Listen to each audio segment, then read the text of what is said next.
القادسیه هست، از زمان نوجوانی در این تیم بوده و همیشه برای القادسیه بازی کرده. در این مسابقه هم عملکردش خیلی عالی بود. این چرخشش و تعادلش که به هم خورد به احتمال زیاد هم به عنوان بهترین بازیکن زمین شناخته خواهد شد. با 2 گلی که زد سریع برمیگردن یاران القادسیه. یونوسوف آرتور،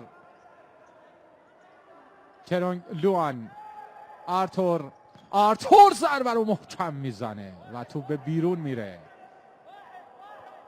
کمتر از 5 دقیقه زمان نیمه دوم باقی مونده. باید ببینید تکلیف در پایان نیمه دوم بازی مشخص میشه یا نه. یه اشتباه، فرصت برای یاران تایسون نام و گل تساوی رو میزنن یونوسوف آرتور. چه اشتباهی کردن بازیکنان القادسیه. نتیجه 3-3 مساوی میشه. همه چیز باید از نو آغاز بشه. القادسیه کویت تایسون نام ویتنام. درخواست وقت استراحت فنی میکنه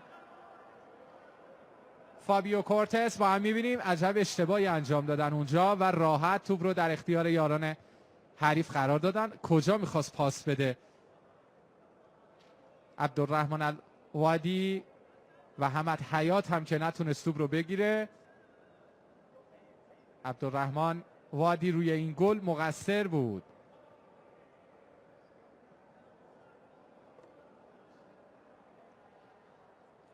یه بار دیگه با هم میبینیم گل برتری در واقع تساوی بخش بازی رو که یونوسوف آرتور به ثمر رسون. بازی 3-3 مساوی میشه.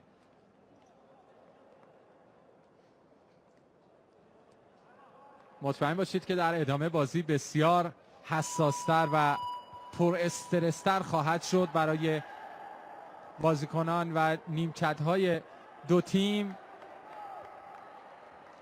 برونو فرموس باز هم تیمش به بازی برمیگرده. حالا تکلیف اولین تیم فینالیست هیچ چیزیش مشخص نیست.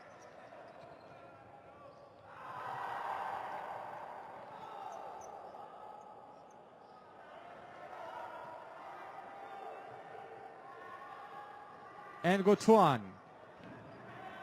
توپ روی بیرون میزنه. تران وانوو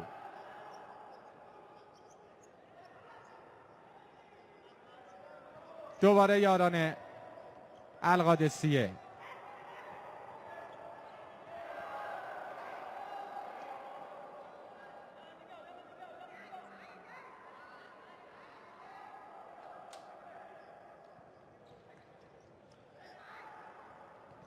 رافائل سانتوس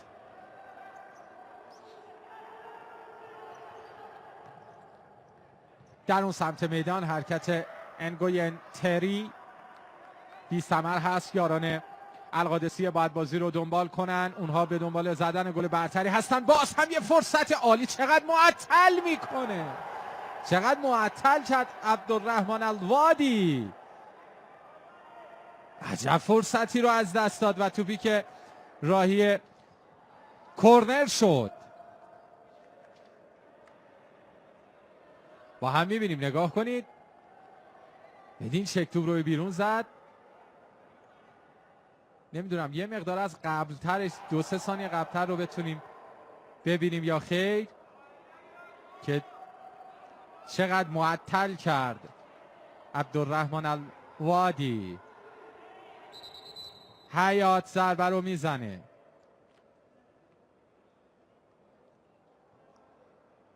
داور قرقیزستانی صحبت میکنه با عبدالرحمن الوادی.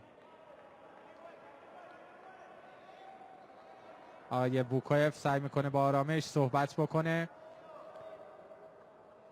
و بازی در کنترلش باشه.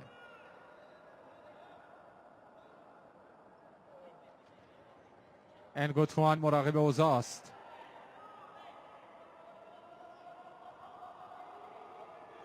حمد حیات توپ از اون سمت بیرون میره تا یاران تایسون نام بازی رو دنبال کنن.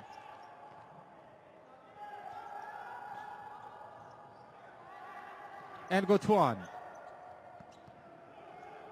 یه بار دیگه یاران تایسون نام فرصت برای زدن گل چهارم. توپ لو میره. رافائل سانتوس در اون سمت. حیات رافائل و توپی که گل نمیشه از کنار دروازه توپ به بیرون میره. عجب پاسی بهش دادیم بار. در اون سمت یاران تایسون نام. حالا بازی کلا عوض شده. بازی فوق العاده جذابی رو شاهدیم در این لحظات. پاس رافائل 1-2 این دو بازیکن و عجب فرصتی رو از دست دادن دوباره یاران القادسیه و رافائل سانتوس.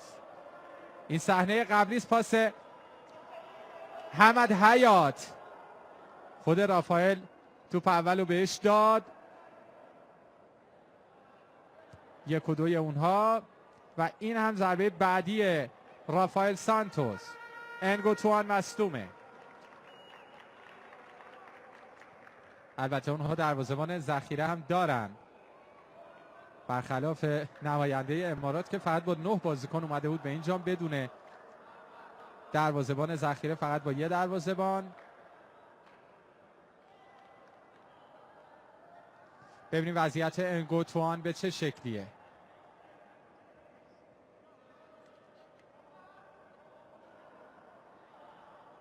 بازی متوقف هست. یاران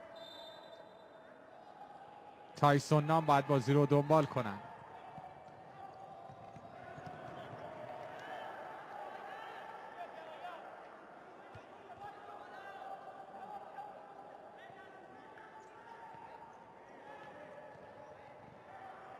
در میانه میدان یاران القادسیه. حمد حیات. طاهری محمد طاهری. سانتوس میاره روی پای راست. سر برا هم میزنه. توپش در چارچوب نبود.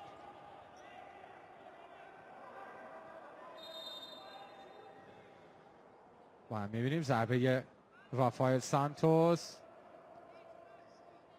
این ضربه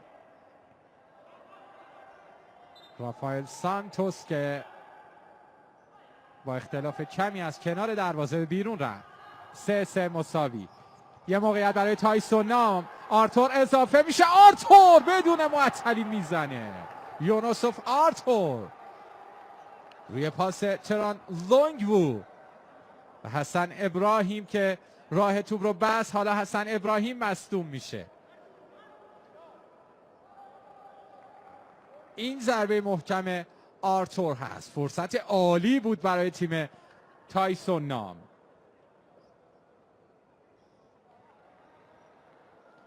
اولمو چامپانا رو هم من در کنار زمین میبینم که قدم میزنه. به نظر شرایط ادامه بازی رو نخواهد داشت دیگه.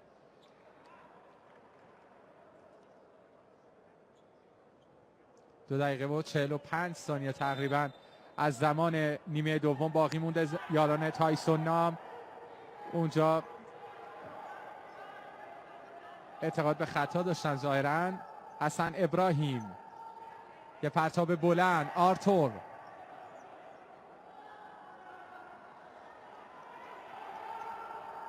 فامدوچ هوا. حمدالله ودهی. محمد طاهری. محمد طاهری بازیکنی که همیشه با هوش و درایت خاصی بازی میکنه. یکی از بهترین های فوتسال آسیا. طاهری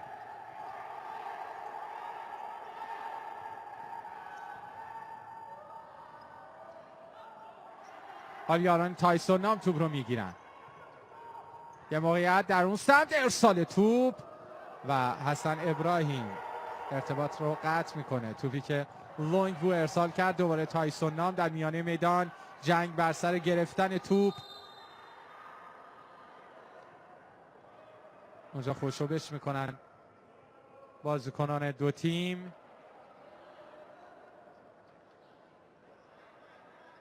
از زاویه مخالف خطا رو میبینیم.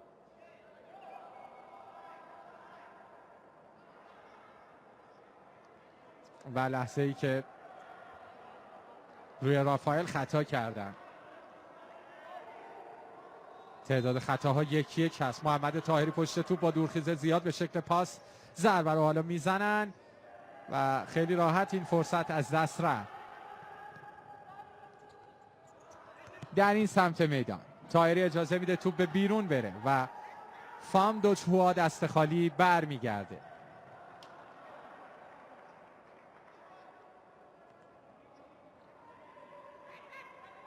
محمد طاهری، عبدالرحمن الوادی،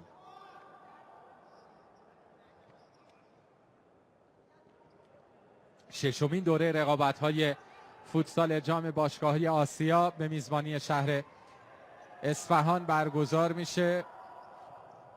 در اون سمت محمد طاهری رو به عقب، انگوت سون،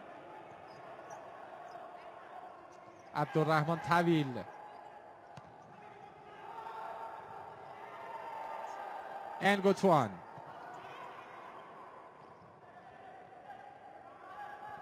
لب خط یه فرار این بار از یار 7 لوان. خطا میکنه لوان، داور دست به جیب میشه، با کارت زرد رو جریمه میکنه. 2 کارت زرد برای بازیکنان تایسونا بدین شکل. پیراهن یار 7 حریف عبدالرحمن طویل رو کشید و با کارت زرد جریمه شد. تایسون هم 2 خطا کرده. بازی داره به وقتهای اضافه میره. 2 وقت 5 دقیقه‌ای باید تیم ها بازی بکنن. ثانیه های بیشتر باقی نمونده. اگر در 2 وقت اضافه 5 دقیقه‌ای تکلیف تیم پیروز مشخص نشه، بازی به ضربات پنالتی میره. القادسیه‌ای که 3-1 جلو بود در نیمه دوم 2 گل خورد و بازی 3-3 مساوی شد. البته گل اولم بگم خدمت اون عزیزانی که در ادامه با ما همراه شدن، تیم تایسون نام به ثمر رسوند.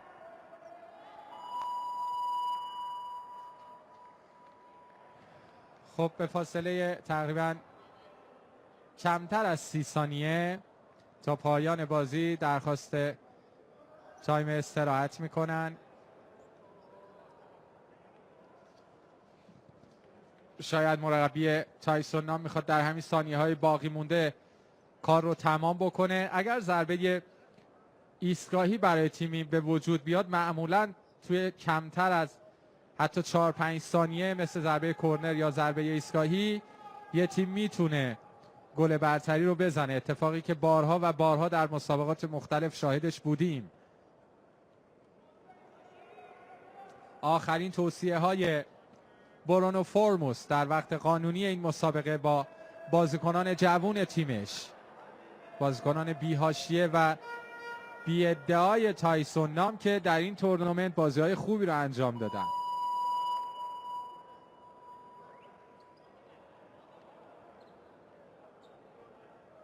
فابیو کورتز در آستانه صعود به فینال بود که به یک باره ورق برگشت. در اون سمت محمد طاهری اجازه نفس کشیدن به ترونگ لوان نمیده.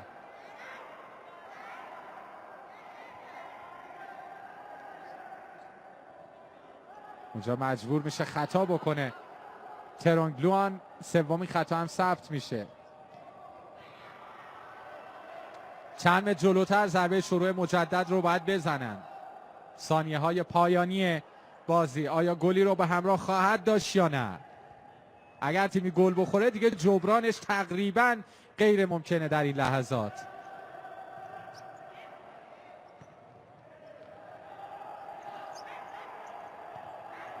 عبدالرحمن طویل، حسن ابراهیم و تمام 3-3 مساوی. اولین بازی مرحله نیمه نهایی به وقت اضافه میره. 5 دقیقه 2 تیم استراحت میکنن. بعد وقت اضافه اول دار شرایطشون بهتر باشه. در اون سمت تیم تایسون نام یه تیم کاملا دونده، جوون و شاید برگ برنده تیم ویتنامی اینه که یه تیم یک دسته و مرتب مربی این تیم بازیکن‌ها رو تعویض میکنه. 1-2 دقیقه بازیکن بیشتر در زمین نیست و فوری تعویض میشه. رافائل سانتوس یه فرصت برای مشاری، قبل از اون توپ رو تکل میکنه و به بیرون میزنه تران وانوو.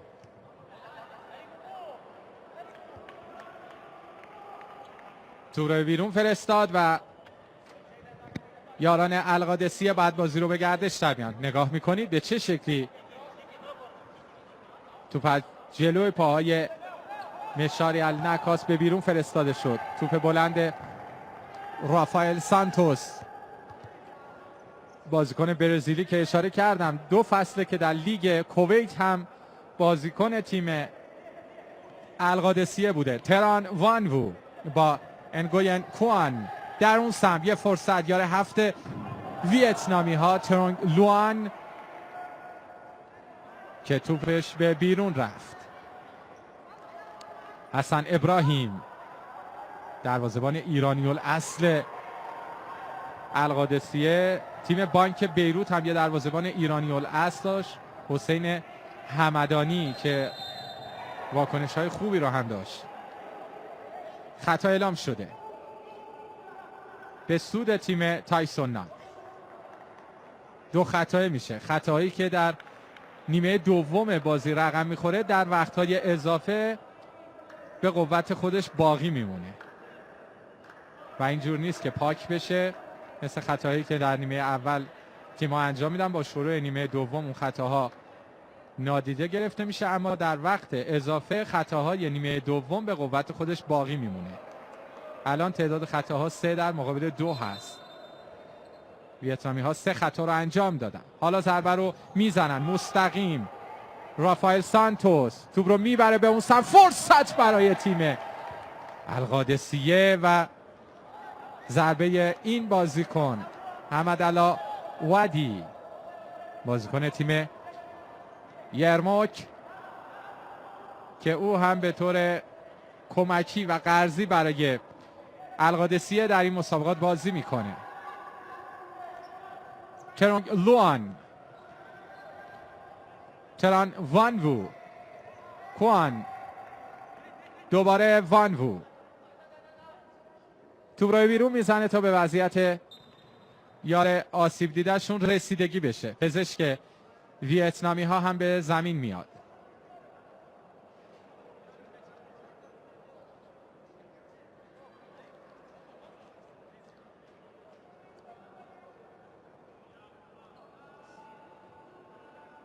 ببینیم وضعیت یار مصدوم به چه شکلیه. مسابقات جام باشگاه‌های آسیا با شرکت 12 تیم که در 4 گروه بودن برگزار شد. من سریع یه بار گروه ها رو بگم. تاسیسات دریایی نماینده امارات القادسیه، ناگویا MFC قرقیزستان، لوکوموتیو ازبکستان، چنبوری تایلند، نفت عراق، الریان قطر گروه 3 بودن. گروه چهارم هم تایسون نام ویتنام، بانک بیروت که تیم شایسته‌ای بود و شنزن چین. شنزن از همون مرحله گروهی حذف شد.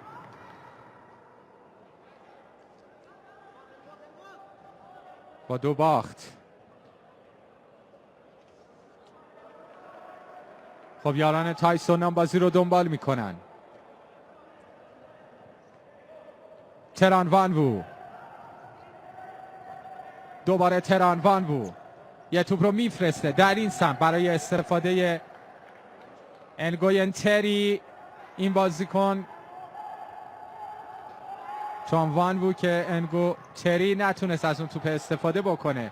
مشاری النکاس، رافائل سانتوس، مشاری، محمد طاهری یه چرخش ضربش رو میزنه اونجا، ایجاد مزاحمت کردن و این باعث شد توپ به بیرون بره.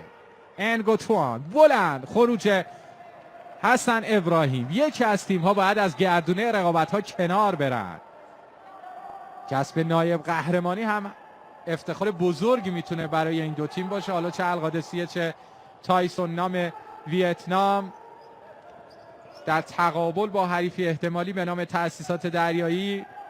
هرچند که تیم نفت عراق رو هم به هیچ عنوان وحید شمسایی دست کم نخواهد گرفت.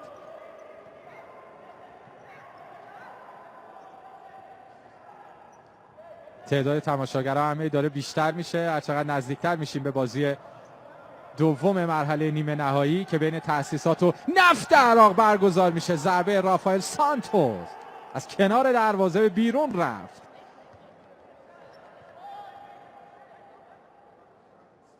با هم میبینیم این ضربه رافائل سانتوس که در بیشتر دقایق مسابقه در زمین حضور داشته.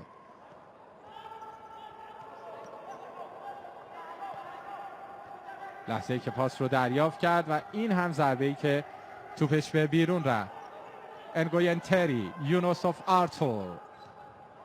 آرتور و اولمو چامپانا دو بازیکن خارجی تیم تایسون نام محسوب میشن. یکی آسیایی یکی غیر آسیایی. اسپانیایی فرصت حسن ابراهیم با چه سختی توپ رو بیرون کشید از چارچوب دروازه.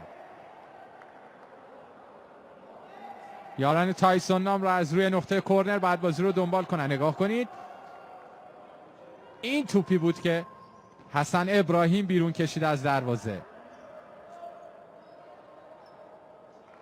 در چارچوب هم به هیچ عنوان توپ نبود. توی این تصویر کاملا مشخص بود. حالا ضربه رو میزنه آرتور به صورت ناگهانی و بدون معطلی میخواد ضربه رو بزنه. یه فرصت در اون سمت برای یاران القادسیه. حالا دو تیم دارن حمله میکنن.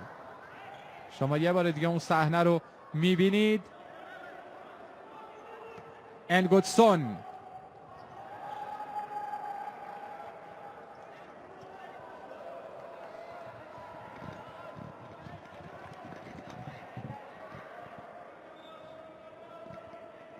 نقطه قوت تیم تایسون نام قطعا تعویض‌های متعدد مربی این تیم هست.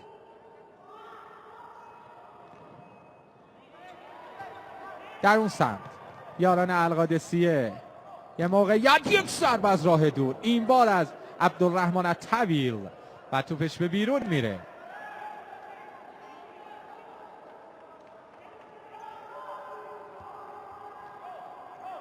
این ضربه محکم عبدالرحمن الطویل به هر حال اکثر کارشناسان دیگه در رشته‌های مختلف تیمی چه فوتسال والیبال فرقی نمیکنه معتقدن که یه تیم نه تنها به یه بازیکن بلکه به 3-4 بازیکن هم نمیتونه متکی باشه. باید حداقل دو تیم قدرتمند تشکیل دهنده یه تیم باشن برای یه تورنمنت. یه تیم قوی توی زمین یه تیم روی نیمکت. این لحظه‌ای که تعادل حمد حیات به هم خورد.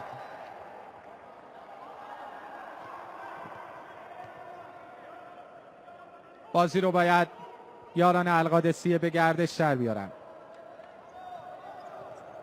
حمد حیات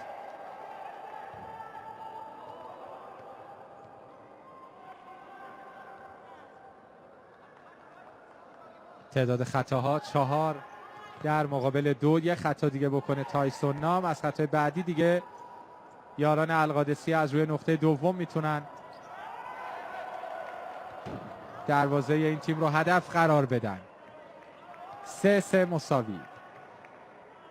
در دیداری که القادسیه ابتدا 1-0 عقب افتاد بعد 3-1 به رختکن رفت در پایان نیمه اول و در نیمه دوم 2 بار دروازش باز شد تا همه چیز به وقتهای اضافه بره. حمد حیات توپ رو برمیگردونه. برونو فورتوس قطعا احتیاط رو در دستور کارش قرار داده مثل فابیو تورس در سمت مقابل روی نیمکت القادسیه. تیمی که اشاره کردم با مقام سومی در رقابت‌های لیگ فوتسال کویت به کار خودش خاتمه داد.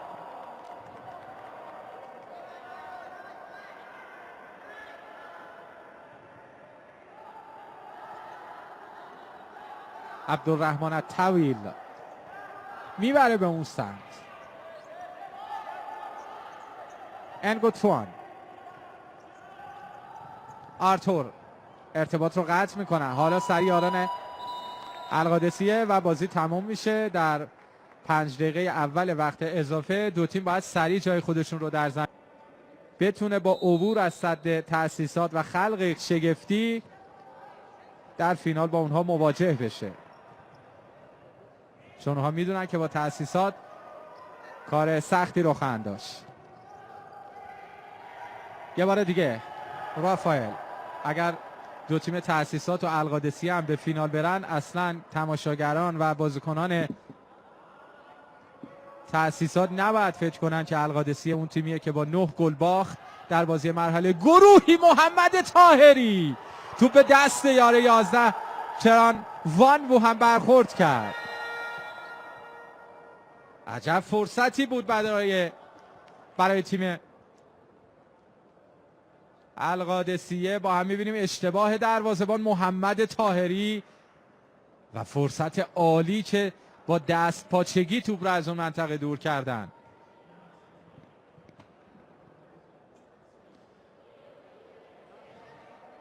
رافائل سانتوس، یه موقعیت دیگه اونجا ظاهراً اعتقاد به خطای هند داشت. دوباره حمدالله وادهی در اون سمت، وانوو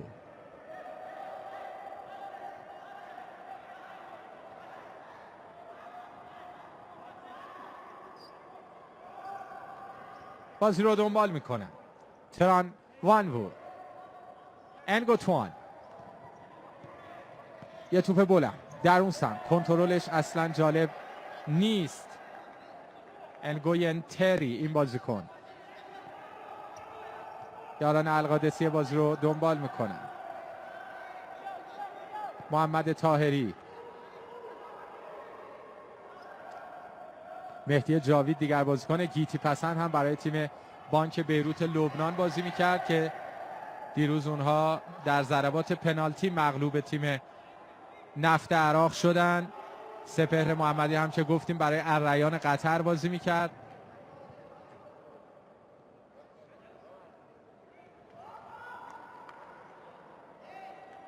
احمد اسماعیل پور هم که گفتیم برای تیم شنزن چین. سفری و عظیمی هم برای نفت عراق. چندین و چند بازیکن در تیم‌های مختلف داشتیم ما. در این سمت توپ به بیرون میره.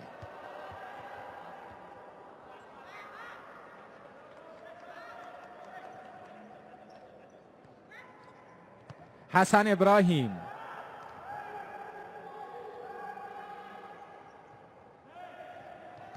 به پرتاب بلند توپ به بیرون میره.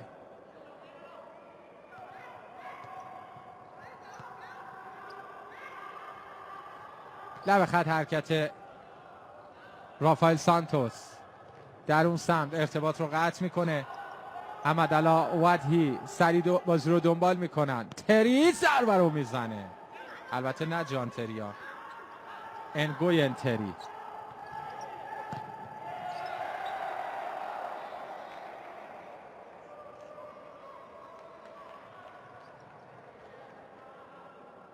سریع 3-4 تا تعویض همزمان انجام داد این مربی، نه مربی تیم مقابل برونو فرموس، این مربی.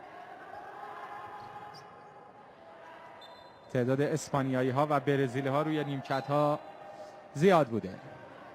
یاران القادسیه باید بازی رو به گردش در بیارن.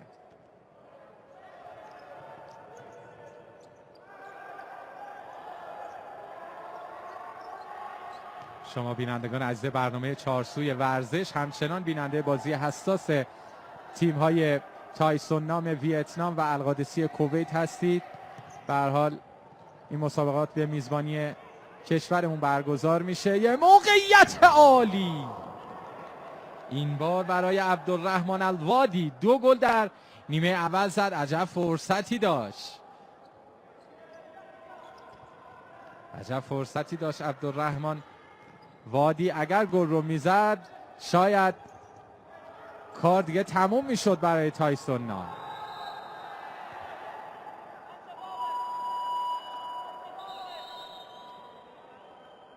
و هم میبینیم این ضربه حتی میتونست 1-2 گام جلوتر هم بیاد. خب 5 خطای میشه تیم تایسون نام. اگر دیگه خطا بکنن از روی نقطه دوم میتونن ضربه رو بزنن. مستقیم این بار هم میزنه عبدالرحمن الطویل. حسن ابراهیم فقط 4 ثانیه میتونه توپ رو بگیره. عجب اشتباهی میکنن اونجا یاران القادسیه در مقابل یونوسوف آرتور، بازیکن فرصت طلبی که یه گل هم در این بازی زد.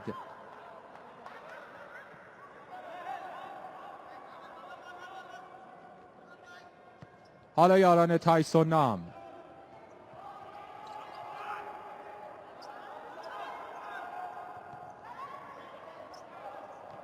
عبدالرحمن الطویل با الوادی، دوباره الوادی یه لحظه هم شارژ میکنه بازیکن حریف رو و در نهایت توپ بیرون میره. احساس ناراحتی میکنه بازیکن ویتنام.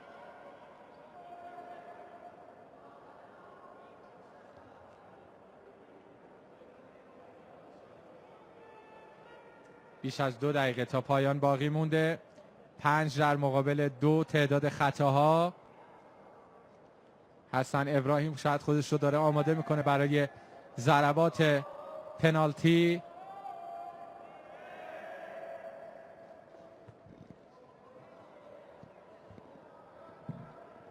انشالله بازی تأسیسات و نفت عراق هم به صورت زنده تقدیم حضور عزیزان خواهد شد که استاد اعظم آقای علی خانی انشالله با گزارش اون مسابقه همراه با شما خواهند بود.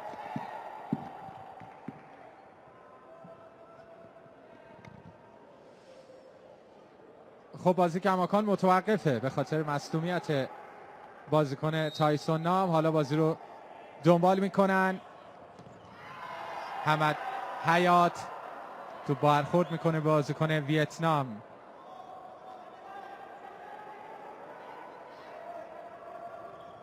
یه موقعیت دیگه، باز هم ضربه عبدالرحمن الطویل. یونوسوف آرتور میخواد از سد حمد حیات عبور کنه که موفق نیست.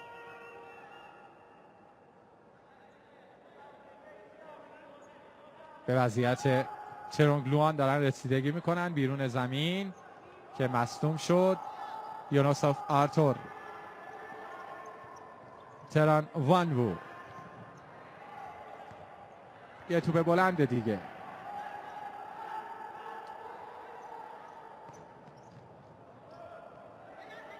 دوباره یاران تایسون نام.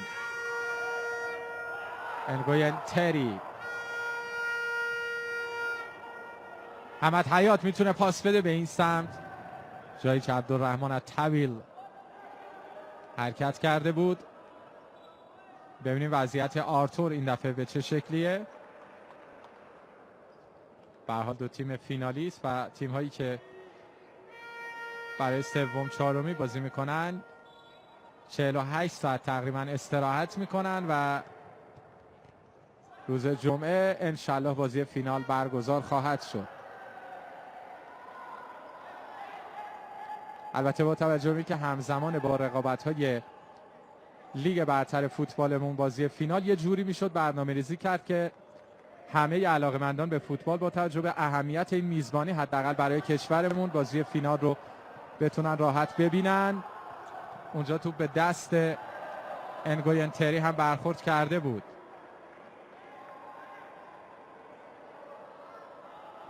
یاران القادسیه خیلی سعی میکنن یه خطای دیگه بگیرن از یاران تایسون نام. بعید هم نیست که یه خطای دیگه بدن سفید پوشان تایسون نام. رافائل سانتوس.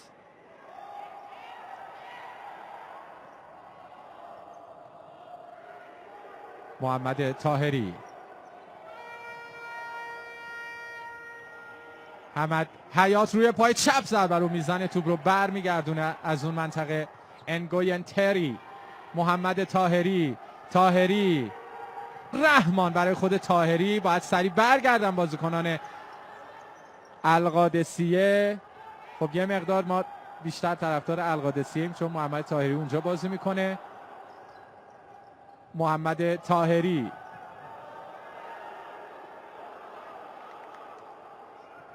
هرچند که باید تحسین کنیم عمل کرده تیم جوون تایسون نام رو. این هم انگوتسون. فابیو کورتس تورس نتونست در نیمه دوم خوب بازی رو اداره بکنه و برد تیمش رو حفظ بکنه.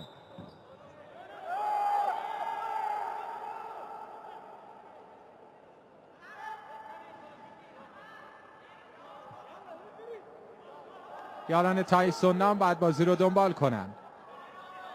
به هر حال خسته هم شدن بازیکنان دو تیم. یه بار دیگه یک ضربه، این بار توسط انگوین کوان. ثانیه های بیشتر باقی نمونده و کم کم باید خودمون رو شاید آماده بکنیم برای ضربات پنالتی. دومین بازی که در این جام به ضربات پنالتی کشیده میشه. خطا، کارت زرد یا بله با یه کارت زرد بسنده میکنه آقای هیرویوکی و حمد حیات با کارت زرد جریمه میشه. بدین شکل اومد روی پای یار 6 تران لونگوو که با کارت زرد او رو جریمه کرد. اعتراض فورموس. مجبور هم بود این خطا رو انجام بده وگرنه تک به تک میشد با دروازه‌بان. آرتور حالا ضربه رو میزنه، توپ رو برمیگردونن.